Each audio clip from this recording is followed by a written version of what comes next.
말씀의 제목은 이와 같은 자를 존귀히 여기라라는 제목입니다. 인생에서 진정 멋진 사람은 누구일까 한번 생각했으면 좋겠고요. 인생에서 진정으로 존경받을 사람은 어떤 사람일까 하는 거, 진정으로 귀히 여김받을 사람은 누구인가 하는 것을 좀 생각하는 시간이 되었으면 좋겠습니다.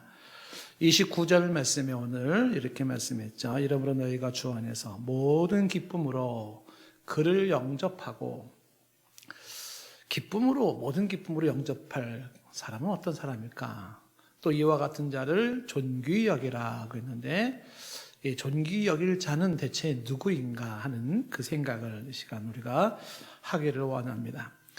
모든 기쁨으로 영접하고 또 존귀히 여길 자로서 첫 번째 인물로서 우리가 디모데를 지난주 생각을 해봤습니다. 디모데 같은 사람, 이런 사람을 기쁨으로 영접해 주어라, 그를 존귀히 여기라고 말합니다. 디모데 같은 사람은 어떤 사람이길래 그런가? 그를 통해서 우리가 배울 수 있는, 도전받는 것이 두 가지를 특별히 보았습니다. 하나는 그의 순수함입니다. 사람이 순수해요. 이 사람이 순수하다는 게 참 쉽지 않은 일인데, 디모데는 순수한 사람입니다. 선한 양심이 있었고 거짓 없는 믿음을 가졌습니다. 믿음에 거짓이 없어요. 그리고 그는 진정한 눈물이 살아있어서 자기 죄로 인해서 애통할 줄 알고 사람들을 바라보면서 불쌍히 여겨 흘릴 수 있는 눈물이 있었습니다. 그리고 날 구원하신 주의 은혜에 또한 흘릴 수 있는 눈물이 있는 사람입니다. 타인의 일을 나의 일처럼 생각하는 사람이고, 계산하지 않고 순수하게 진정으로 사랑할 줄 아는 사람입니다. 그 사람 참 드물죠. 그래 드뭅니다. 근데 그런 사람이 디모데였다. 이런 사람들을 존귀히 여겨라 하는 것입니다. 그런 도전을 우리가 좀 가질 필요가 있는 거죠. 그리고 이 디모데의 또 하나의 특징이 복음을 위해 수고할 줄 아는 사람이었다라는 것입니다. 사람이 수고할 줄 안다는 게 참 귀합니다.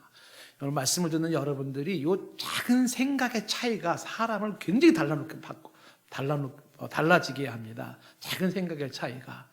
수고할 줄 아는 사람, 수고하려는 사람, 그리고 수고하려고 하지 않는 사람, 이 생각의 차이. 그러니까 수고하려고 하느냐, 수고하려고 하지 않는 이 하나의 차이가 보석 같은 사람으로 바꿔놓을 수 있고, 그 다음에 그냥 별 볼 없는 사람으로 바꿔놓을 수가 있어요.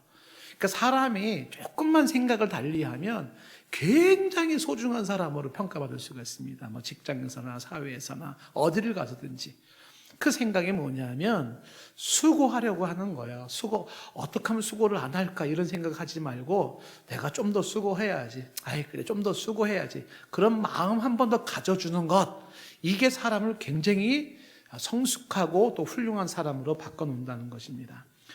그래서 이 디모데는 수고할 줄 아는 사람이라는 것이 성경의 이야기고, 이 사회가 필요로 하는 사람이 바로 수고할 줄 아는 사람입니다. 어느 공동체든지 필요로 하는 사람이 수고할 줄 아는 사람이고, 수고할 줄 아는 사람이 성숙한 사람이고, 수고할 줄 아는 사람이 훌륭한 사람이고 멋있는 사람이에요.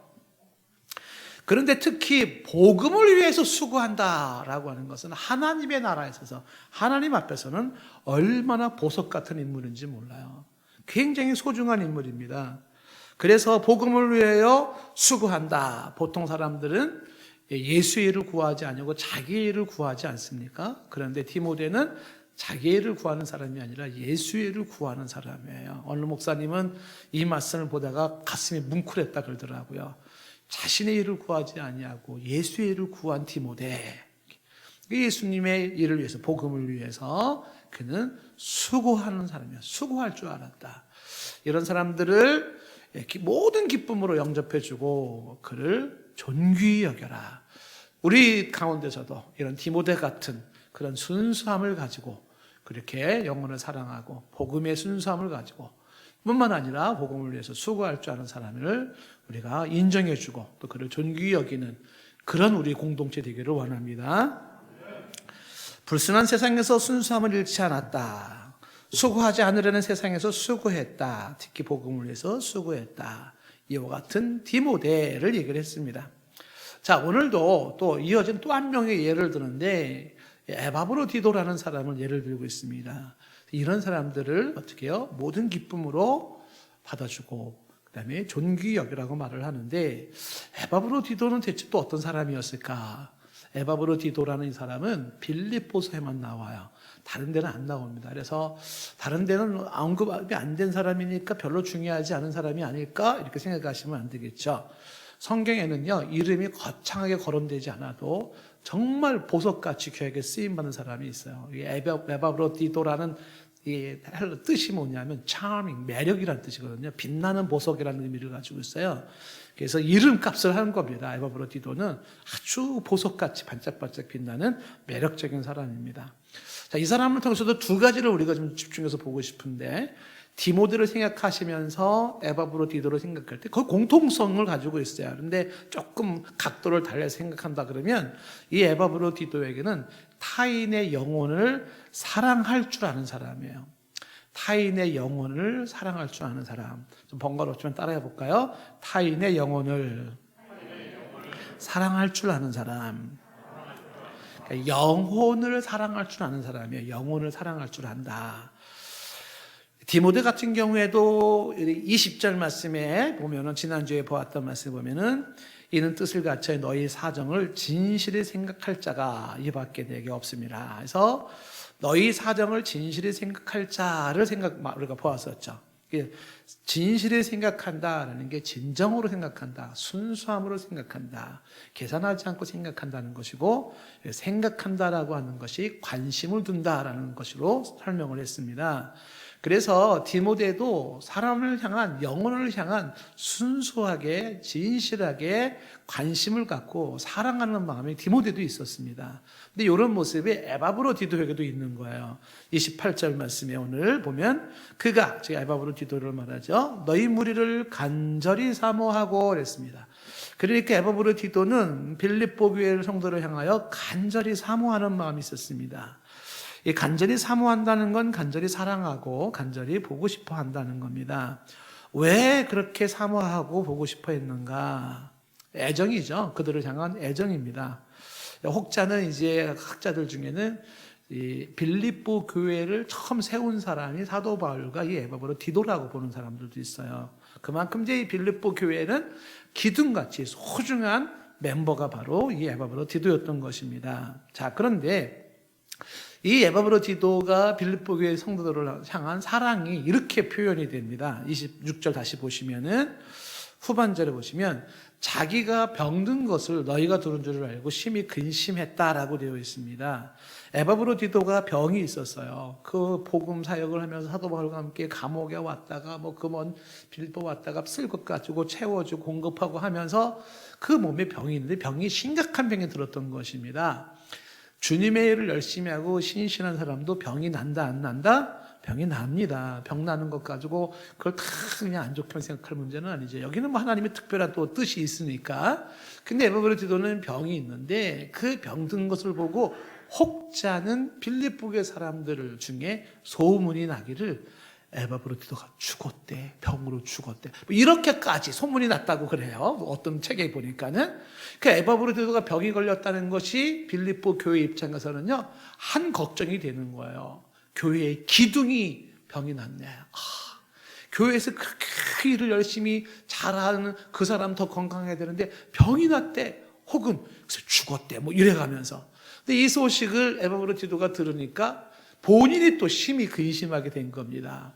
나 때문에 걱정하고 있는 빌립보 교회 사람들, 그들을 생각하니까 에바브로디도는 더 근심이 된 거예요. 내 몸에 생긴 병이 근심이 되는 게 아니라 나로 인하여 아파하고 있는 그들을 바라보고 생각하면서 내가 아파지는 모습이죠. 이게 사랑의 모습인 것입니다. 사람을 가장 힘들게 하는 것 중에 하나가 뭐냐면, 사랑하는 사람이 힘들어하는 모습을 보는 겁니다. 그게 힘들어요. 누군가가 막 아파했으면은 그 아파있는 것을 보는 것이 굉장히 아프지 않습니까? 그래서 차라리 내가 아프면 좋겠는데, 내가 아픈 거 차라리는 안 돼. 그 사랑하는 사람이 아픈 거를 보는 것이 더 아픈 거예요. 왜 그러냐면 사랑하기 때문에 그런 거예요. 사랑하면 아파집니다. 그래서 이게 가족 중에 누군가가 원치 않는 질병의 고통이 있다고 한번 해보시면은요, 그를 지켜보는 식구들의 마음이 무겁죠. 고통스럽습니다. 그런데 더 고통스러운 게 누구냐 하면 환자예요. 자기 몸 때문에 아픈 것도 아픈 건데 나로 인하여 식구들이 힘들어하는 모습을 바라보는 게 더 힘들어요. 그들이 그렇게 힘들어하는 모습을 보면서 나는 더 힘들어요. 내 병으로도 아프고 힘들지만, 그런데 나 때문에 저렇게 사랑하는 가족들이 저렇게 힘들어하고 있구나라는 것이 더 힘들어집니다. 왜 그럴까요? 그게 사랑인 것이에요. 사랑하기 때문에 그런 것입니다. 사랑하지 않다면 그렇게 상대방이 뭐 아프다고 해가지고서 그렇게 뭐 내가 힘들고 고통스럽지 않겠죠. 우리가 사랑에 대한 공부를 했지 않습니까? 고린도전서 13장 4절 말씀에 우리가 무슨 말이 있었었죠? 사랑은 언제나 오래 참고라는 말을 했습니다. Love suffers long이라고 하는 킹제임스 버전 말씀을 드렸는데, 그 번역 성경이 옳아요. 사랑은 오랫동안 고통하는 것이다라는 얘기를 했지 않습니까? 그러니까 사랑한다는 거는 고통하는 겁니다. 고통하는 거예요. 그래서 사랑하기 때문에 그런 고통이 있다는 이야기를 하는 것입니다.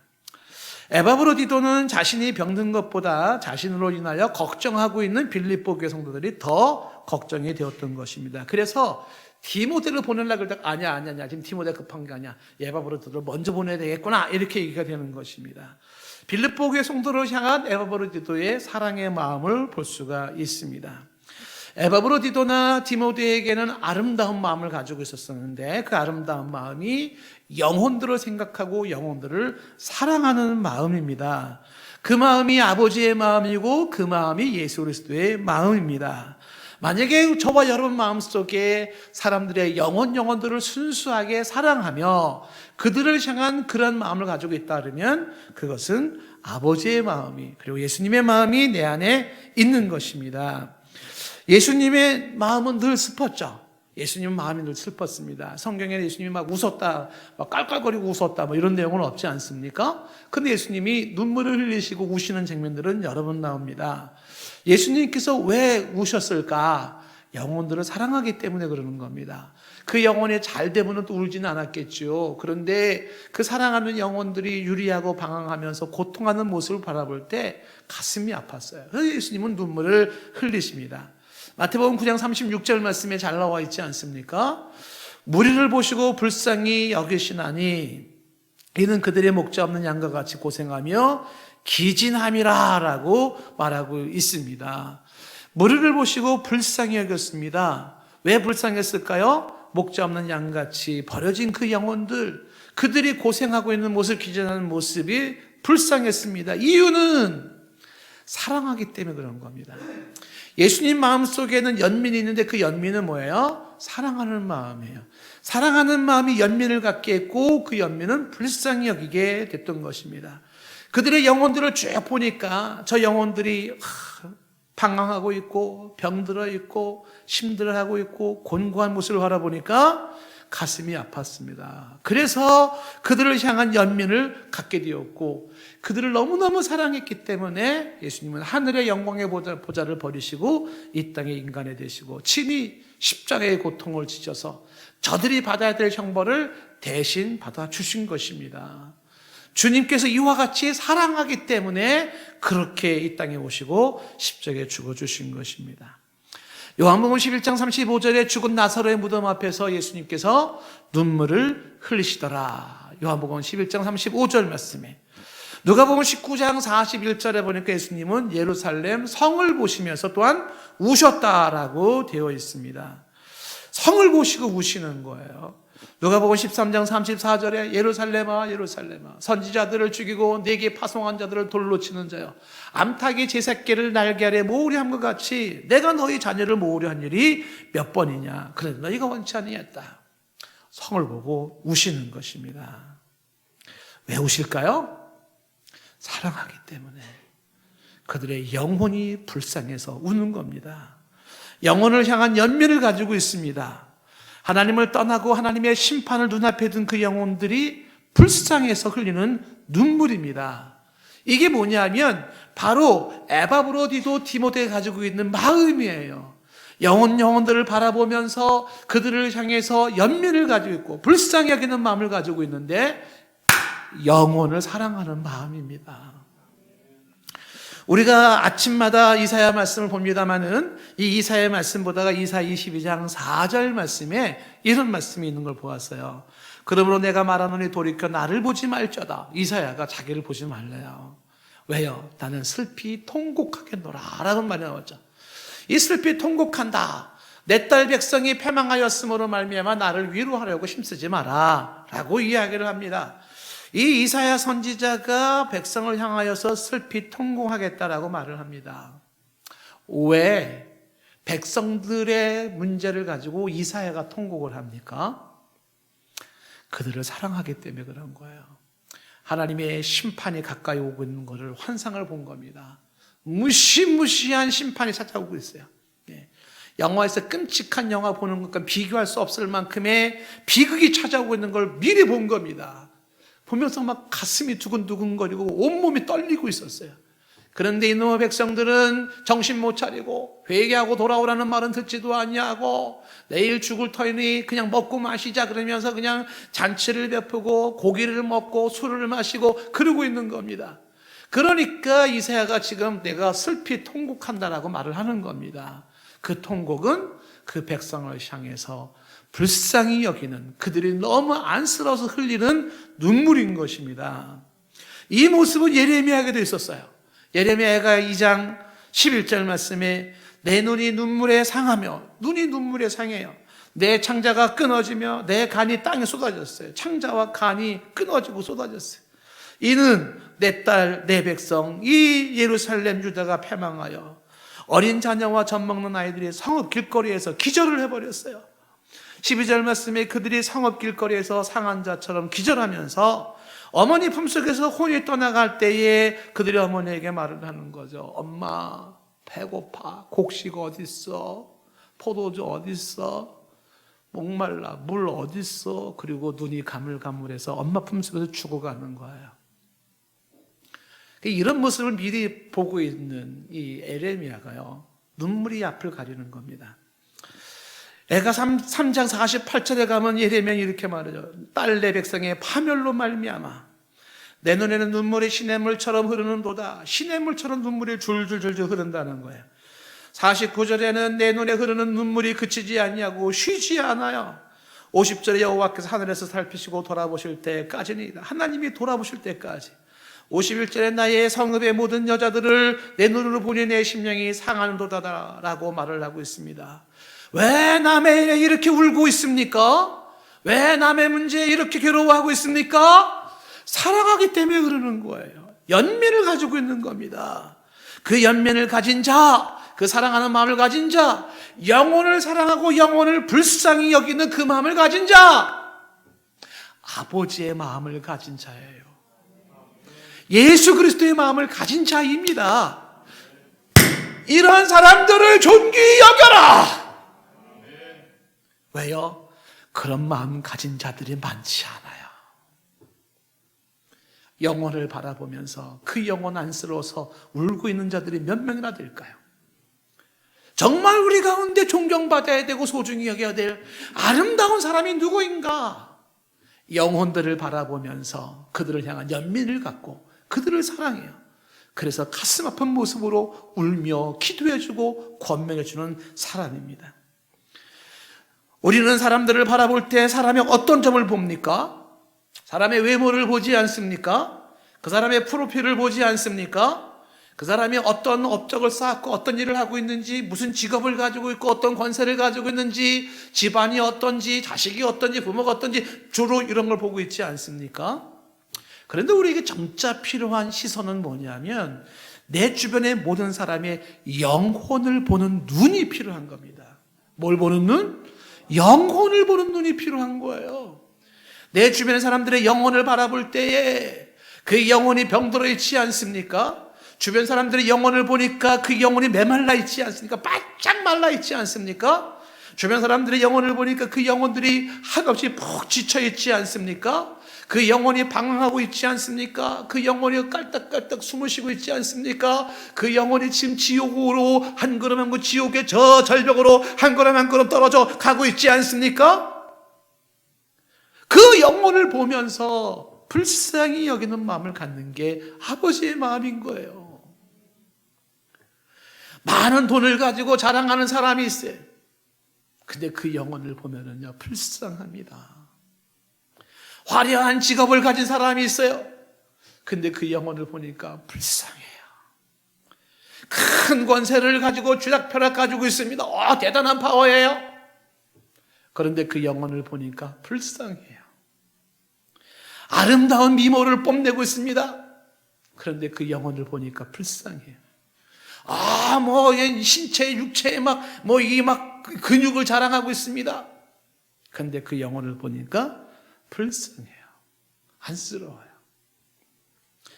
영혼을 향한 연민, 영혼에 대한 사랑, 그 마음이 디모데에게 있는 마음이고 에바브로디도에게 있는 마음인데 그 마음이 또한 우리의 마음에 자리 잡기를 원합니다. 그러한 사람이 존귀의 여김을 받을 사람이라고 말씀하고 있는 것입니다. 일전에도 한번 여러분에게 한번 소개를 했지만은 부부싸움이 아주 잦았던 이 부부, 하루가 멀다고 싸워요. 그렇게 싸우면서도 수십 년 동안을 살아온 것도 기적이죠. 같이 살아온 것도. 그런데 어느 날 이 부부싸움이 끝나지 않는 이 부부가 어느 날 남편의 집에 들어왔는데 아내가 자고 있어요. 자는 얼굴을 가만히 들여다보는데 순간 자기 마음속에, 이 남편 마음속에 확 밀려오는, 파도같이 밀려오는 마음이 생겼어요. 아내를 향한 연민입니다.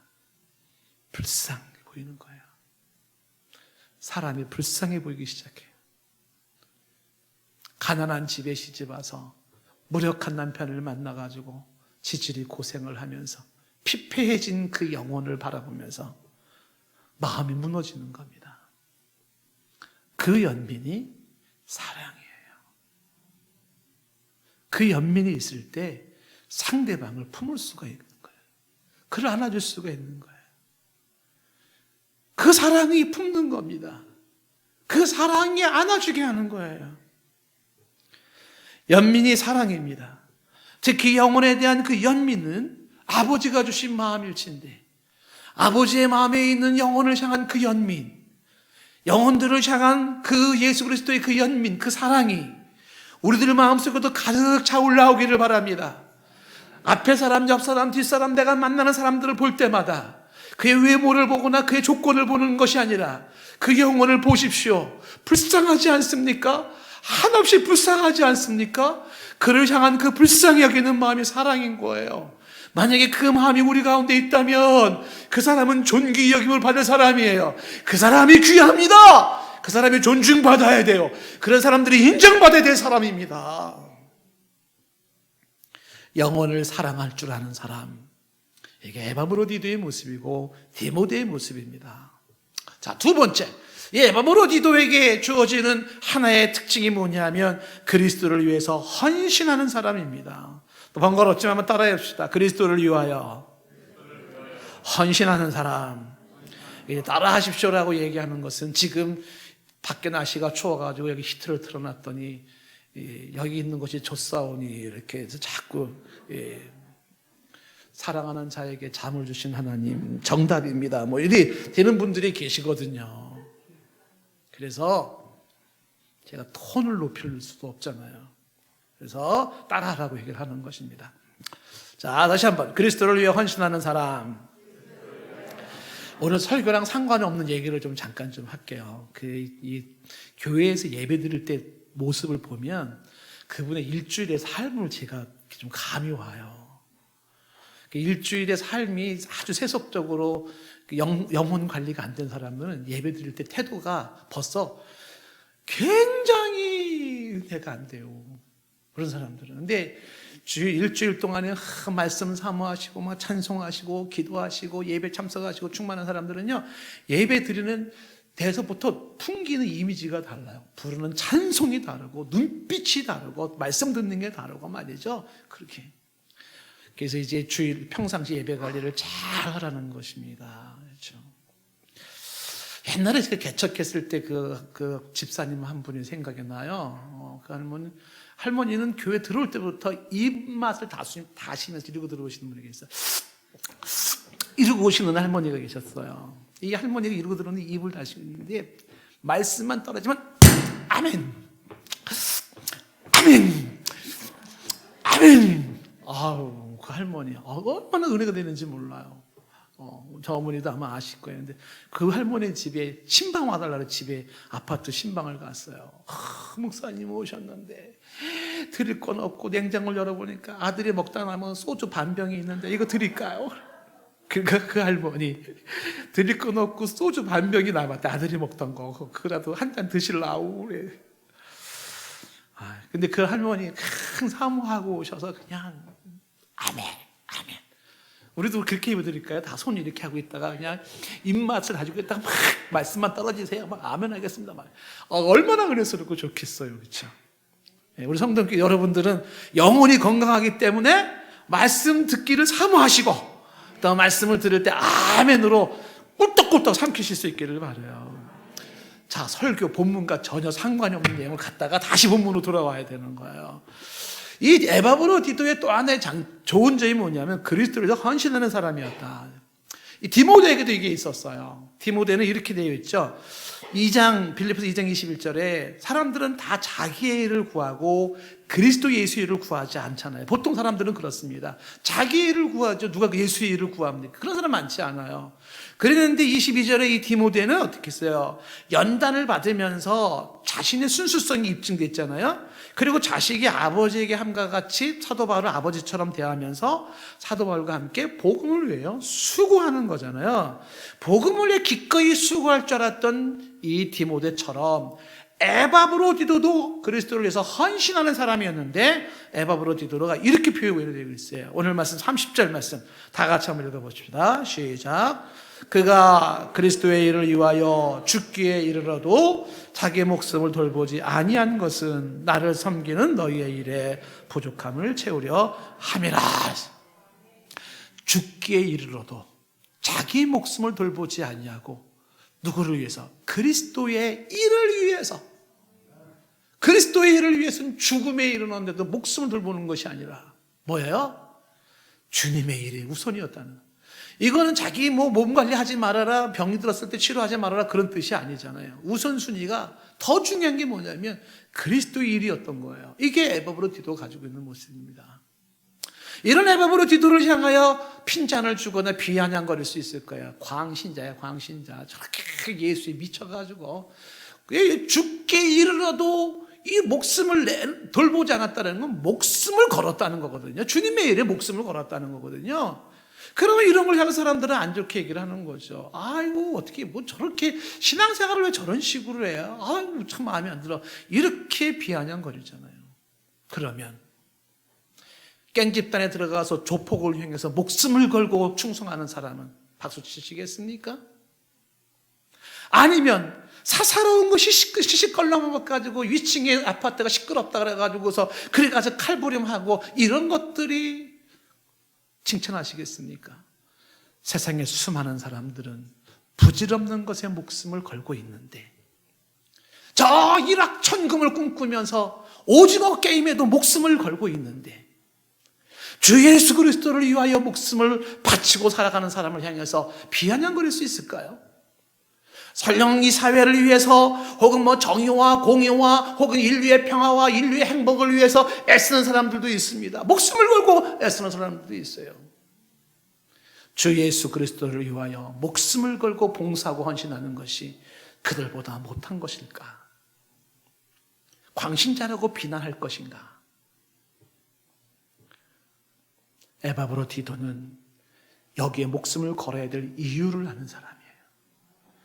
복음의 가치를 알고 십자가의 보혈 예수 그리스도의 가치를 알고 영원한 나라 하나님에 대한 가치를 아는 사람이기에 죽게 이르러도 자기 목숨을 돌보지 아니하고 그리고 이 자신의 그런 헌신, 그리스도를 위한 헌신을 했던 것입니다. 이 에바브로디도에 대한 이야기가 빌립보서의 뒤에 4장 18절 말씀 한 번 더 나오는데 그 에바브로디도가 심부름을 하는 겁니다. 빌립보 교회에 헌금을 가지고 와서 애쓰고 수고하는 사도 바울을 후원하고 또 사도 바울의 메시지를 가지고 또 여기 빌립보에 와가지고 말씀을 전해주고 그러면서 부지런하게 심부름을 하면서 애를 썼는데 병이 났던 것입니다. 아마도 그 사도 바울의 주변에 사람들이 많이 있었을진데 아마 이렇게 한번 상상을 해볼 수도 있을 것 같아요. 야, 지금 저 빌립보 교회 소식이 궁금해. 그리고 우리 소식도 좀 전해줬으면 좋겠어. 근데 이 로마에서 저 빌립보까지는 뭐 바다를 건고 산을 건너 고생을 많이 해야 돼. 아, 누가 가서 좀 소식 좀 전해주면 좋을까? 여기 김 집사 좀 제가 왜 거기를 가요? 이 집사님, 왜 절 보고 그러세요? 저는 지금 집안이, 그럼 박 집사, 저는요, 지금 애가 수많은 사람들이 그랬을 거예요. 모두가 자기 일을 구하고 그리스도의 일을 구하지 않냐 할 때, 디모데가 제가 갈게요. 자기도 몸이 안 좋아요. 그래, 디모데를 보내고 싶었어요. 근데 보니까 에바브로디도가 더 급해요. 에바브로디도 당신이 가시겠습니까? 당신은 굳이 보내고 싶지 않아요. 몸이 너무 안 좋아요. 지금 목숨까지 위기에 있어요. 에바브로디도가 제가 갈게요. 이 소중한 일인데 제가 갈게요. 감동되지 않습니까? 건강한 사람들은 왜 제가요? 저 안 해요. 못 해요. 안 가요. 저 보지 마세요. 나 이제부터 안 나올 거야. 뭐 이런 입장에 나올 수도 있는데 지금 몸이 너무너무 안 좋은 에바브로디도는요, 제가 하겠습니다. 주님의 일인데 이런 사람들을 존귀히 여겨라. 디모데도 병이 있었어요. 디모데전서 5장 23절에 보시면 바울이 이런 말을 합니다. 이제부터 물만 마시지 말고 내 위장과 자주 나는 병을 위하여 포도주를 조금씩 쓰라, 이렇게 되어 있어요. 디모데도 경건한 사람이고 신실한 사람이지만 그에게도 병이 있었습니다. 사도 바울도 병이 있었잖아요. 자기만 평생 병을 가지고 살았습니다. 종교개혁자 존 칼빈은 별명이 뭔지 아세요? 걸어다니는 종합병원이에요. 병이 너무 많았습니다. 이 칼빈이라는 사람들 수많은 병이 있었어요. 그 병 때문에 주님의 일을 못하겠습니다가 아니라 그럼에도 불구하고 내가 할 수 있는 건 하겠습니다. 구세군의 창설자 윌리엄 부스가 평생을 주를 위해 충성하고 노년의 시력이 떨어졌을 때 그의 딸이 아빠 일은 제가 하겠습니다. 아빠는 이제 좀 쉬세요. 부스가 말하지 않습니까? 이제는 내가 눈으로 볼 수 없는 일을 하고 싶구나. 장님이 돼서 할 수 있는 일을 하고 싶다는 거예요. 주님을 위해서. 하나님 앞에서 이렇게 헌신된 모습으로 나갔던 사람들이 그의 몸이 좋지는 않지만 그러나 그리스도를 위한 일에 우선권을 두었던 사람입니다. 여러분들 그리스도를 위한 헌신이다 그래서 모두가 다 생업을 포기하시고 목사 되시고 선교사 되시고 이걸 강요하는 거 아니에요. 우리의 일상 삶 속에서 무엇을 우선권을 두고 있는가? 열심히 일하는 이유가 뭐며 직장 생활하는 이유가 뭐며 열심히 공부하는 이유가 뭔가? 궁극적으로 그리스도를 위하여 그의 나라를 위하여 내가 가지고 있는 은사와 내가 가지고 있는 일들을 활용하겠다라는 것은 우선순위를 가지고 있는 것입니다. 그리고 할 수 있는 한 최선을 다해서 협조해주고 함께하는 것입니다. 히브리서 13장 23절에 보니까 디모데는 감옥도 갇혔어요. 사도 바울과 감옥도 같이 간 거예요. 그래서 형제가 디모데가 놓인 것을 이야기하기도 했습니다. 비헌신자는 자기를 위해 살 것이고 헌신자는 예수를 위해 사는 사람이 될 것입니다. 저와 여러분들 중에 진실로 소중히 여김받아야 될 사람, 존귀히 여김받을 사람은 누구인가? 그리스도를 위하여 헌신하는 자예요. 할 수 있는 한 그리스도를 위해서 애쓰고 수고하는 자입니다. 저는 여러분들에게 헌신을 강조하려고 이 메시지를 전하지는 않아요. 이렇게까지 헌신할 수밖에 없는 내 사모하는 주님이 어떠한지, 나를 향한 구원의 감격과 그 무게가 어떠한지, 나를 향한 하나님의 은혜가 무엇인지를 먼저 깨닫는 게 중요할 거예요. 그 하나님의 은혜의 충만의 젖음으로 말미암아 그 사랑과 그 은혜가 나로 하여금 강권하게 하셔서 내가 예수를 위해서 조그만 거라도 더 애쓰고 힘쓰고 싶어하는 그런 자들이 되기를 원하는 것입니다. 로마서 14장 8절에 바울은 말합니다. 우리가 살아도 주를 위하여 살고 죽어도 주를 위하여 죽나니 그러므로 사나 죽으나 우리가 주의 것이로다. 빌립보서 1장 20절 말씀에 나의 간절한 기대와 소망을 따라 아무 일에든지 부끄러워하지 아니하고 지금도 전과 같이 온전히 담대하여 계속해서 말씀하시기를 살든지 죽든지 내 몸에서 그리스도가 존귀하게 되기를 하려 하나니 살아도 죽어도 내 몸에서 내 인생을 통해서 그리스도가 존귀하게 선포되기를 원합니다. 그래서 21절에 내가 사는 것도 그리스도니 죽는 것도 유익해. 로마서 16장 3절에 브르스길라 아굴라의 동역자를 문안하라. 그는 4절 말씀에 내 목숨을 위하여 복음 사역을 하고 있는 종을 위해서 자기의 목까지 내놓았으니, 생명을 내놓았어요. 나뿐만 아니라 이방인의 모든 교회도 그에게 감사하느니라 말하고 있는 겁니다. 이런 헌신된 자들이 교회를 세워왔고, 그런 자들이 지금까지 세계 복음화의 주축이 된 것이에요. 그들의 희생과 헌신이 있어서 저와 여러분들은 예수를 알게 되었고 이렇게 예배를 드릴 수 있게 된 것입니다. 주변에 목사님이 교회 건축을 앞두고 무척 힘들었던 모양입니다. 끙끙 앓고 있는데 이 건축을 앞둔 게 너무 힘들어요. 돌아가신 조윤기 목사님도 제 간증을 새롭게 와서 간증 듣다가 깜짝 놀랐어요. 조윤기 목사님이 자살하려고 빌딩 꼭대기 올라갔다는 얘기 듣고서, 아니 천하의 목사님이 왜 자살을 해? 그 여러분 한번 유튜브 한번 보세요. 조윤기 목사님 새롭게 하셔서 간증 1편 2편으로 되어 있는데 은혜가 돼요. 근데 여의도 순복음교회 건축하려고 여의도 모래볼판에다가 이 건축을 하려고 했는데 돈이 없는 거예요. 사람들은 많은데 너무 가난해서 돈이 없는 거예요. 그래서 목사님이 교회를 가면요, 일꾼들 돈 안 준다고 벽돌 들고 쫓아와가지고 마포까지 도망갔대요. 여의도에서 마포까지. 그래서 목사님 말씀으로는 당신이 그나마 달리기를 잘했기 때문에 살았지, 안 그랬으면 마저 죽었다는 거예요. 근데 너무 힘들어가지고서 집에 갔더니 큰애가 배고파 그래가지고 한 방 탁 때렸더니 김성현 사모님이 돈이 없는 것도 서럽고 먹침 틀고 서러운데 애는 왜 선증을 하냐고 또 사모님이 가출을 해버렸대요. 그래가지고 그 사모님 찾아다가 뭐 스토리를 막 얘기하는데 너무 힘들어가지고 처음에는 그 건축 밑에 가가지고 하나님 내가 자살은 하면 안 되니까 그냥 이거 좀 무너지게 해서 깔려 죽게 해주세요라고 기도했다는 거예요. 근데 그래도 지금 너무 힘들어가지고 옥상에 빌딩 옥상에 올라가서 죽으려고 했대요. 자살을 하려고 했는데 하나님께서 이놈아 자살할 용기가 있으면 살아라. 그 용기 가지고 살아라. 그래가지고 그 용기 가지고 살았는데 그 순복음교회 건축한 이야기 들어보니까 아주 뭐 감동이에요. 사람들이 헌금을 안 하는, 작정 헌금을 해도 뭐 안 하는데 할머니 한 분이 목사님 제가 좀 잠시 간증 좀 얘기 좀 하고 드렸어요. 아유 할머니 가만히 계시라. 제가 잠깐만 얘기 좀 할게요. 아유 왜 자꾸 할머니께 나서서 이러냐고. 꼭. 그래서 그 할머니한테 그럼 딱 3분만 얘기하시라고. 근데 할머니가 나와가지고 간증을 하시는 거예요. 여러분 저는 새 들어 사는 사람이고 집도 없어요. 혼자 살고 있습니다. 저의 총 재산이 녹그릇 하나, 녹젓가락 하나, 이게 총 재산이래요. 저는 이거를 주님 앞에 내놓겠습니다.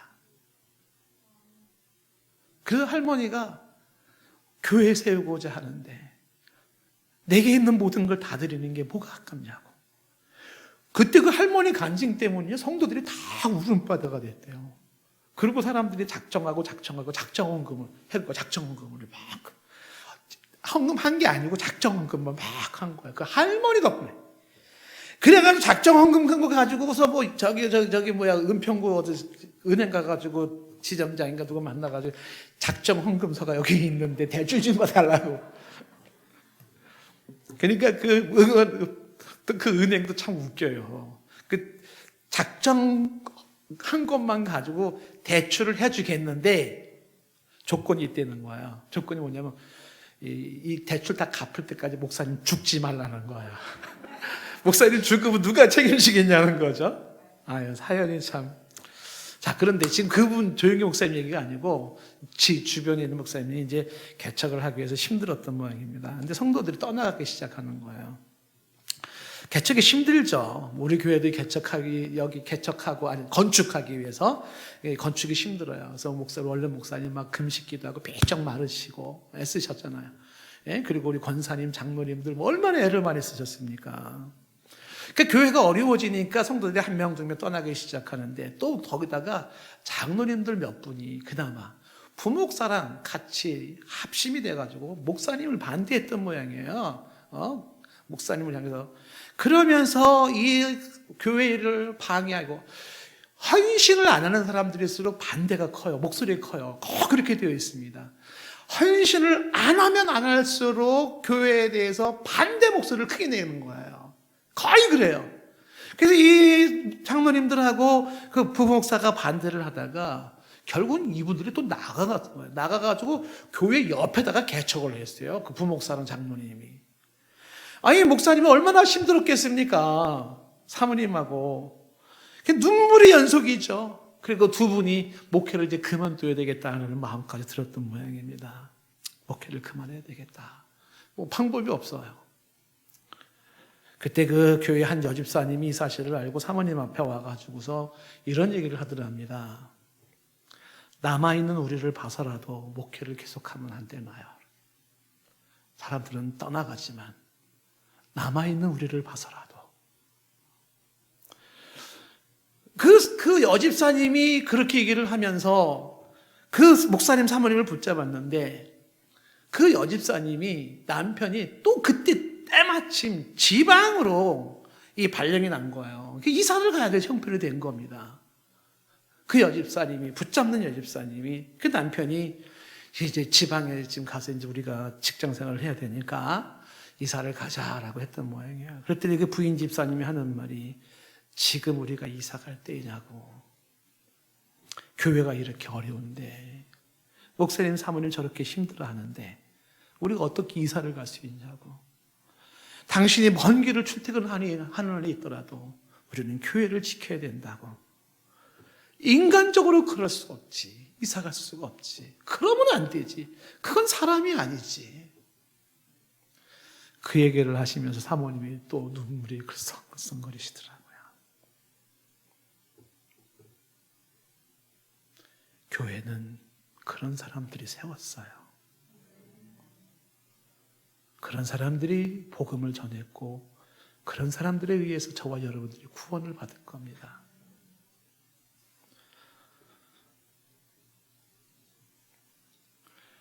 이러한 사람들을 향한 아버지의 마음은 어땠을까요? 하나님 아버지의 마음은 어땠을까요? 오늘 말씀 25절 말씀에 보니까 이런 말씀이 나와 있어요. 그러나 에바브로 디도를 너희에게 보내는 것이 필요한 줄로 생각한다 라고 생각하시면서 그는 나의 형제요 함께 수고하고 함께 군사된 자라 라고 이야기를 하고 있습니다.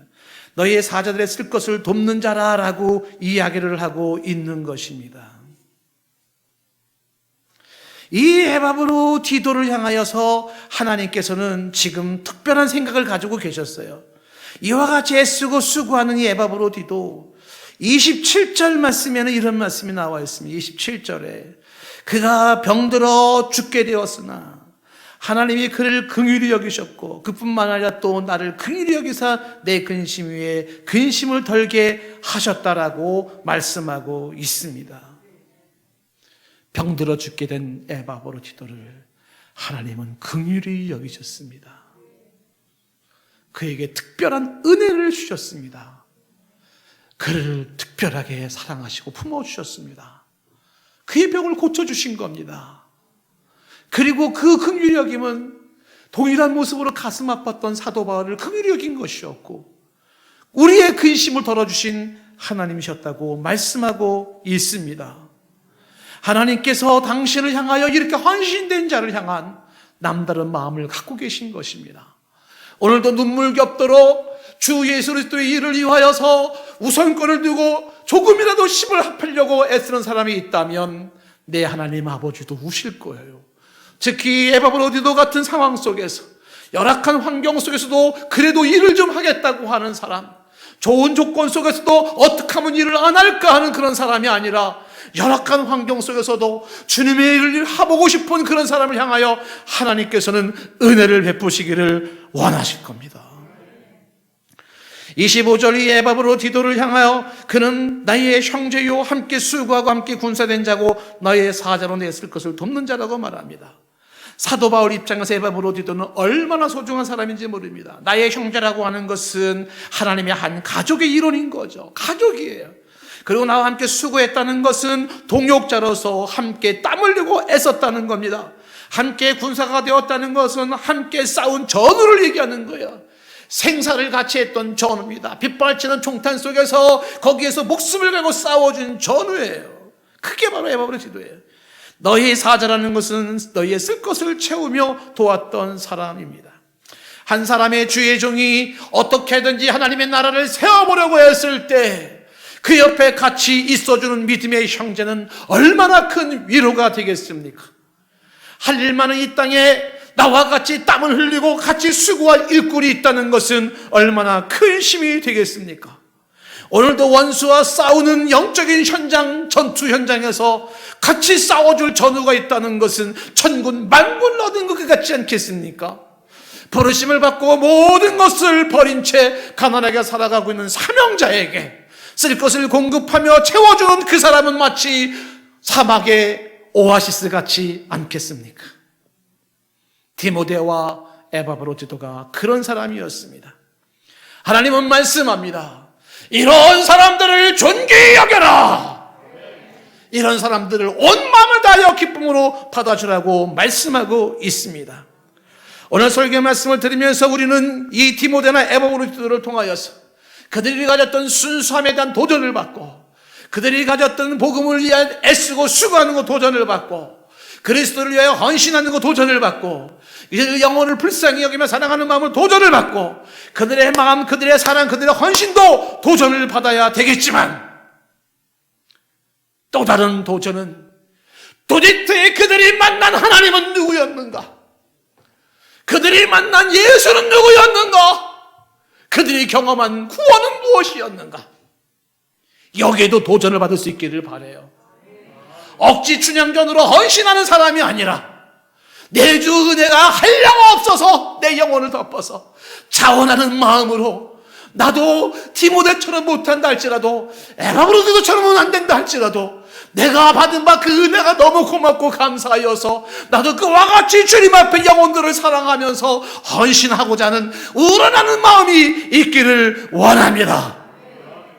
최소한 우리 중에 그런 사람이 있다면 그를 존귀히 여길 수 있는 그런 우리의 분위기, 그런 우리의 환경 여건이 또한 되어지기를 원합니다.